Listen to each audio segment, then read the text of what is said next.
Hello everybody and welcome back to Middle-earth in the 4th Age. This is Ken MRVHS and today we are trying something a little bit different inspired by some discussion on the 4th Age Discord. It has been something of a meme that Glorfindel, right here, this elven noble, this absolute beast, leading his completely unique unit of Noldor riders in the Dominion of Men, the Age of Men, the last dying remnant of Noldor supremacy in Middle-earth, is pretty much unstoppable in this mod. The only thing that can defeat him is death itself, or at least the Call of the Sea, the Lure of the West. And, of course, he is a character like other characters in Rome Total War that eventually age and quote-unquote die. But, of course, in order to make that occurrence a little more palatable, a little more lore-friendly, we've repackaged death as a sort of sailing off into the west. Glorfindel, we figured, might be one of the last remaining mighty elves of the very beginning of time, essentially. But you don't get him forever, and when you do, when he does go away, this Noldor Riders unit goes with him.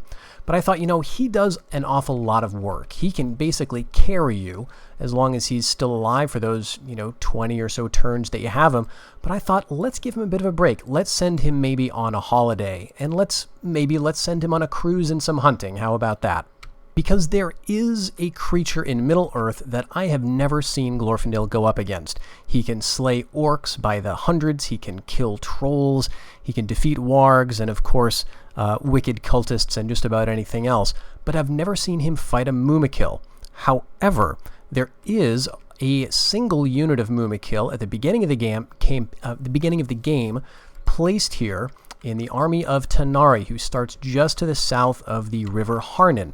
This is a Haradrian army, and Tanari here commands the only unit of Mumakil in play at the beginning of the game. Of course, this is extremely far from Glorfindel's starting position, and so what we're going to do is get him down there to go Mumakil hunting by boat.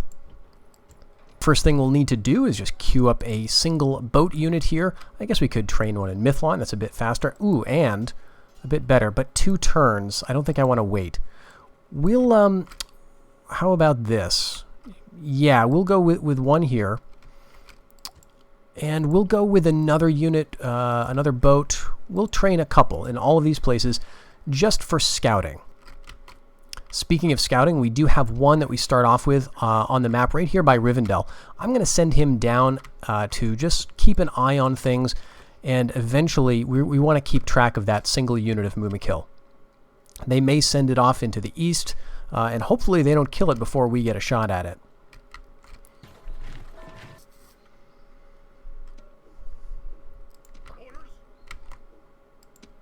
Now we're going to send Glorfindel by himself. He's got that single unit of Noldor riders, and any other units are just going to slow him down. These Noldor swords are excellent, but they're infantry, sadly, so they're not going to be very useful in terms of that. So we're going to send him on ahead a little bit, and we'll bring the other ships down as well. And they will kind of screen him, keep an eye out for, I guess, pirates, other types of things that you might see. And as our scout approaches the outpost of Dol Baran here, we can see that what we're doing by sending Glorfindel by ship is skipping past a whole bunch of these choke points. There's lots of rivers and mountain passes and things, especially on the route from Mithlond down into the south. And so we would waste a lot of time either attacking these places or waiting for armies to move out of the way.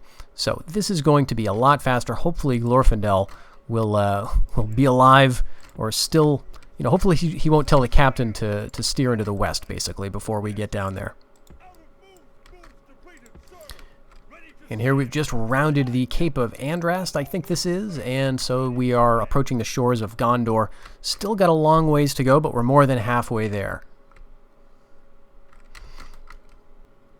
And in Ithilien, our scout is revealing a very large army of Harondor, so we definitely made the right choice in taking the sea routes. I'm curious to see what this means. If Harondor is attacking Harad, I guess we should check the diplomacy there.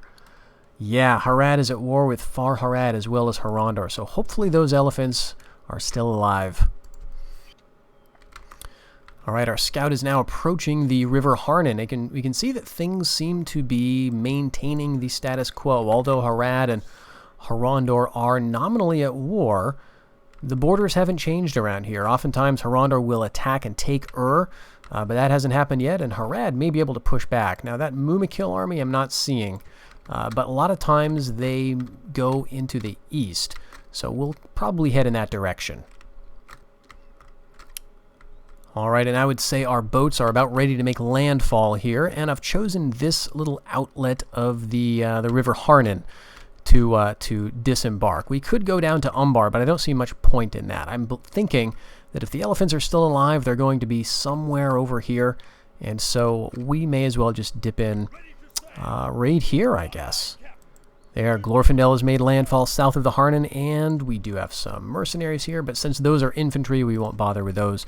We'll want to head basically east. Now, there is a settlement right around here. Yes, which we unfortunately blundered into. This does have a Mumakil training grounds pre-built, which is a specialization building, allowing the training of Mumakil, of course. But the AI almost never, if ever, trains them out of here, so we probably won't be seeing any from here. My guess is that the elephants are somewhere off in this area. So I'll send the scout around again and see if we can uncover them. Okay, here in Parcharib, which is just south of the Sea of Nirn on the other side of these mountains, I've found Tanari of Nir Harad East. Now, he is the commander of that initial Mumakil army, and there are no Mumakil with him, it's just him. So that could mean that the Mumakil were eliminated, but I'm thinking it may instead mean that he has garrisoned the settlement himself, as the AI likes to do that with family members, use them as governors, and the rest of the army is sent off to fight. So we'll have to keep searching. Aha! And I found them here. We have a remnant of the Mumakil. Just three soldiers left, so I'm not sure what that means. I think it means one of the beasts with a couple of riders. So it's good to know that they're not completely eliminated, but they're very much shrunken. Hopefully we can get there in time. We'll send him down in this direction immediately. All right, and I think we're close enough to do this now. I was a little worried because Far Harad did attack this army, but the Mumakil are still there, so we will see how this goes. Glorfindel of Imladris, I think he's probably only got a few turns left to live anyway before sailing off into the west, but he will end his career at least with his Mumakil hunt, so we'll get right to it. This will open our war with Harad. Of course, they're going to retreat, but they won't be able to retreat far enough, and we can see, yes, there are indeed 3 of the beasts here. Everything else is going to be incredibly easy for us to deal with, so let's jump into the battle. And here we are zooming in on our lovely Noldor riders, and I want to stress as we get ready for this, this is a battle that I have never seen. This is a matchup that I have never seen, and I don't know if anybody has. If you have ever done anything like this, please let me know. This may be a first in 4th Age history. Glorfindel, Noldor riders versus Mumakil. And the reason for that is in custom battle, you can of course get Mumakil as Harad, but you cannot get the Noldor units. So this is the only way to do it, either to mod the game so that you can add Glorfindel's riders into a custom battle scenario, or do it like this in a campaign scenario in which you've got a very limited amount of time. So let's start the deployment. The deployment is going to be just basically us getting here, and here we go. I guess we can now take our time in theory, and we can approach the small hill that they've got set up. But yes, in the distance there you can see a single Mumak. And we're going to just speed up as we approach.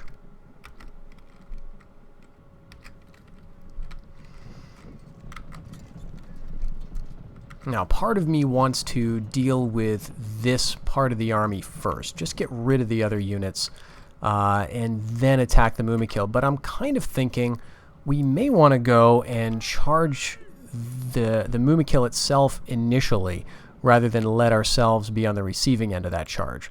I almost forget we want to turn off that skirmish. Skirmish is added to all of the general's bodyguard units in the mod as a way of, well, keeping the AI from throwing themselves recklessly into battle, theoretically. But it does also mean that all of these units have skirmish turned on by default, And so you have to remember to disengage that button if you want things to work out well. So let's go straight in here. We'll just do a charge, and we're probably going to get some javelins here from a few swords of Harad and from the Mumakil himself. Although I think we've got, we've got the driver, the Mahout, and a couple of javelin throwers. Let's see how this works out. Glorfindel's hunt. All right, didn't take the elephant out immediately. Just want to get the stats up here so we can take a look. The attack for this unit is 25, a charge bonus of 44. And, oh, interesting. Okay, it was a... Well, Glorfindel died as he lived. Crushed beneath Mumakil. So, we both destroyed the elephant, but also Glorfindel died. Well, we're going to win this battle hands down. No problem at all with the remaining of his bodyguard here, but that's going to be the end of them, folks. So the Mumakil, the answer to the age-old question, can Glorfindel kill Mumakil? Yes and no. This does happen, by the way, sometimes if you are fighting against a Dunabar and they bring trolls to the battle. One of the things you have to watch out for is the enemy troll models dying and falling onto Glorfindel. It does happen, and just like with the Mumak here, that can pretty much be the end of the unit. Of course, if the bodyguard or if the general himself dies, this unit is going to dissipate in the following turn. So we'll completely lose this unit. But here Glorfindel died pretty much at the edge, the southern edge of the known parts of Middle-earth. And yeah, we'll go ahead and just end the battle here, I guess. Let's take a look at our stats. Well, of course, we inflicted 51 casualties, and we only took 8 losses. Of course, one of those being Glorfindel himself, the irreplaceable family member and commander. So at any rate, kind of a fun look at what might happen between Mumakil and Glorfindel. If he hadn't been located under that dying elephant, I'm sure he would have come out of that fine. So definitely possible for Noldor riders to take down a Mumak. Anyway, thank you folks for watching, and I hope you'll join me in the next episode or video or whatever it is I plan to do. Until then, take care.